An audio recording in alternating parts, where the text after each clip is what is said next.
Create a plane, place it in the center and scale it up. Create a cube, scale it down. Create a few more cubes. Make this one longer. Then make a duplicate and rotate it by 90 degrees.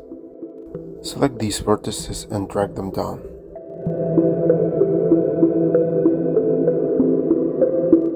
Select all the objects and press Combine.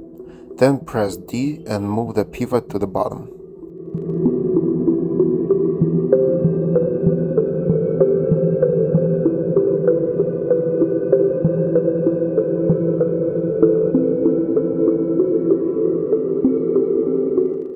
Select these edges and press Bevel.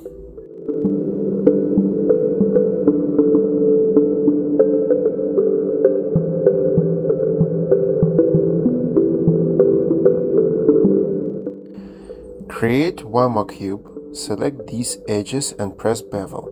Then go to the attribute editor, increase the number of segments and reduce depth to negative value.